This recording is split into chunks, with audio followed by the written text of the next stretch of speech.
welcome to another episode of Accessibility. It's a show on YouTube where I talk about the video game industry, accessibility and representation. Basically, how can we help more people to play games and more people to see themselves in the games they play? I'm not afraid to say that I often struggle to play through mechanically complex games unless they have frequent or forgiving saves.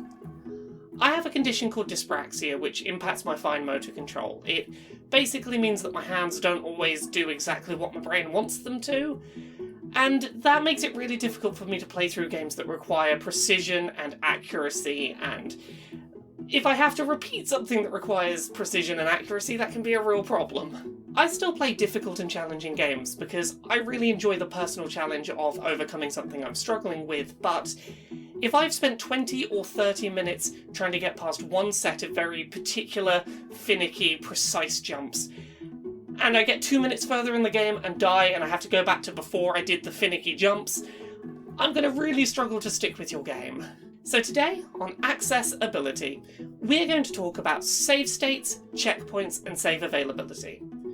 We're going to talk about the ways that these various different types of saves can help disabled players, and we're going to talk about the fact that these don't necessarily have to impact the experience for players who don't need that help, that these can all be implemented in optional ways. If you've played a lot of retro platformers, you're most likely aware of checkpoints as a progression-saving feature. These might take the form of little flagpoles in 2D Mario games. You pass a discrete point in a level and your progress is marked so that you can restart from there. Checkpoints are often not traditional save points, as their existence or ability to be used is often temporary and predicated on you not running out of a finite number of in-game lives. If you run out of lives, you're sent back to the start of a given level instead, or in some cases the entire start of the game.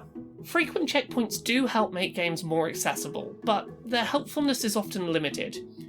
With a life-based checkpoint system, you can still find yourself as a player thrown backwards in progression, made to replay the sticking point of your experience that you've already completed before, which can be a barrier to forward progression.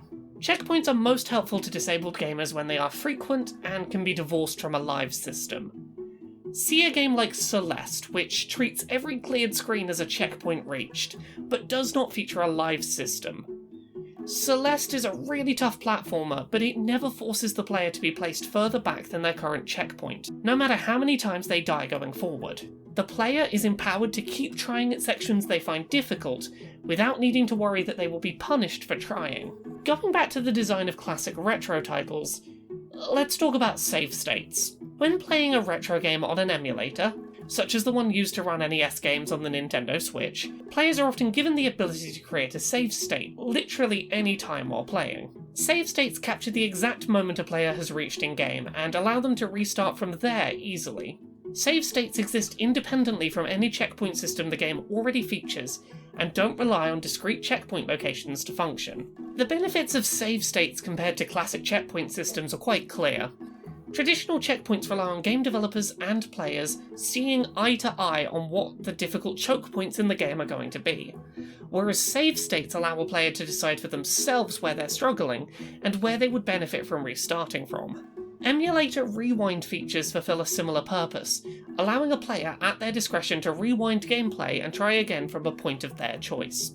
Some more modern games have attempted to create systems that straddle the line between checkpoints and save states, such as Ori and the Blind Forest, which allows players to create their own checkpoints within levels at positions of their choice. However, Ori makes use of a form of in-game energy to create checkpoints, meaning that players are limited in how frequently they can deploy them.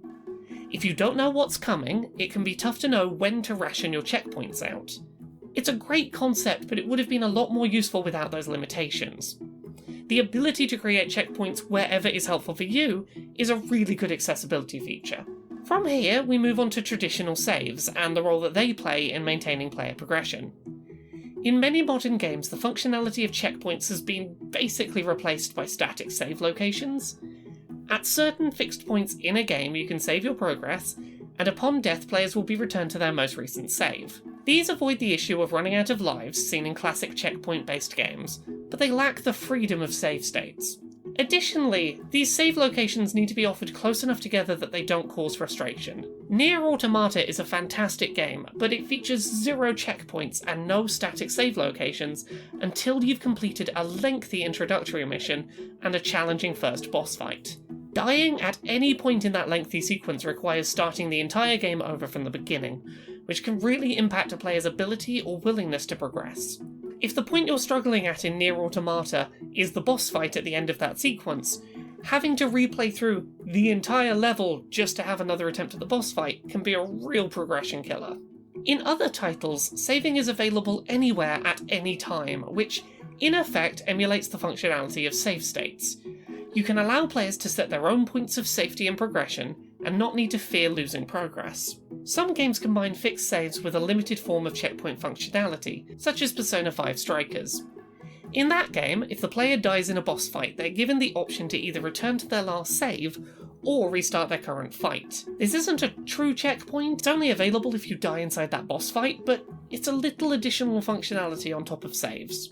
Lastly, let's talk about autosaves. Autosaves are exactly what they sound like. Some games will automatically save a player's progression every so often, and allow the player to restart from their last save point as frequently as they'd like. The value of autosaves as accessibility largely depends on how frequent and how prominently visible to the player those autosaves are. Will the game autosave after the section you were stuck on and finally defeated? Does the player know an autosave has occurred so they can relax, safe in the knowledge their progression is locked in? These factors make a big difference to autosaves as accessibility. I recognise that not every gamer wants every game they play to have expanded checkpoint or save functionality, but I want you to just put aside that get good mentality for a second and think about the fact that for many disabled people like myself, this is a matter of accessibility. There are games I have loved that I have not been able to see through to the end because I couldn't reliably do inputs. I could get through an area once or twice, but the more times you put me back before it, the more I get frustrated, the more I struggle, the more I can't progress. Just let me achieve a thing once and move on, and I will see through your games. That's a thing that's going to let me play more games. I'm not saying that every video game needs to go through the entire list of all of the save modes that I've mentioned in this video and implement every one of them as a mandatory part of the experience for every single player. But I am saying, if you implemented more of these, games would be more accessible to me and other disabled people like myself. What I'm saying is, consider these as options because they really do help. Give players options to automatically save your game as they progress, to create their own saves or their own checkpoints, to turn off live systems so that their checkpoints aren't a ticking clock to failure.